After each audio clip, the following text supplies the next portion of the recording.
And then the last one is something called the sunk cost fallacy. This is interesting. It says here, after investing emotionally and financially into the relationship, individuals often feel that suggesting a prenup implies wasted effort. So they sort of think that because I've invested so much in this relationship, remember, relationships are an investment. Relationships are one of the biggest investments you'll ever make. We talk about this. I talk about investing all the time. My doctorate's in investing, and I can tell you the biggest relationship you'll ever make won't be money. It's going to be in people, and those should be the biggest investments. Like you invest in people. For example, if you invest in people while you're young, they'll take care of you when you're old. So a lot of older people who have nobody there for them, they didn't invest in people when they were young, largely in many cases because maybe they didn't have time for a relationship because they were so busy serving their corporate master on some job. And I don't know if that's necessarily a good trade-off for you because your job's not going to show up at the hospital when you're 72 years old with cancer, right? So with that being said, your biggest investments are with people, but it has to be the right investments with the right people. So basically, with circling back to the sunk cost fallacy, it kind of says that because you've invested so much in this person, you just say, you know what, forget it. I'm in. I've hit the point of no return.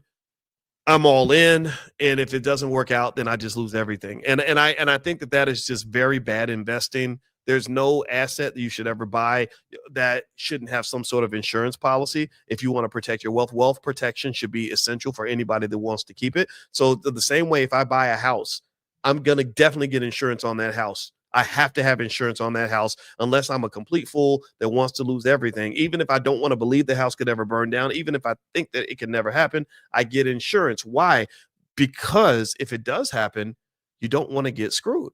So your relationship, your family is a house. Travis, I'm not mad at him, right? He's a good guy. He's trying to build a house. He's building an emotional house with this young lady who's got the LeBron James tattoo sleeve on. I can't help it. Every time I see, I just look at that. That's who decide don't say it, boys, because you're gonna sound like an old man. But I gotta say it. Okay. All right, go ahead, get it out. Just say it. All right.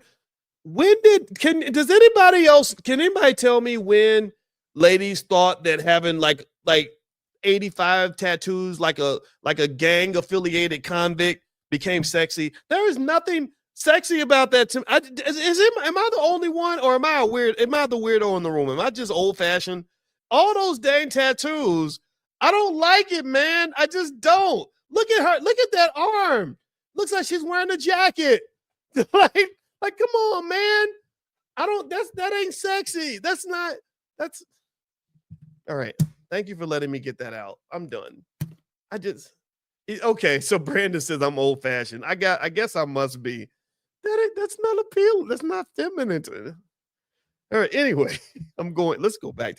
Stop. I promised myself I wasn't going to do stuff like that, but y'all know I always break my promises to myself. Just like I promised myself I'm never going to cuss, but then I'll do it and it happens.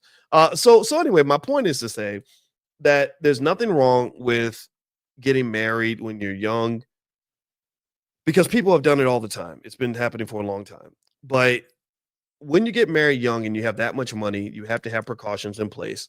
Number two, the best advice that you can give yourself and give others is to get guidance on this thing that you're about to create called a family. And guidance means things like counseling and therapy. My wife and I, again, not to say we're perfect. We ain't perfect. Okay. We ain't perfect.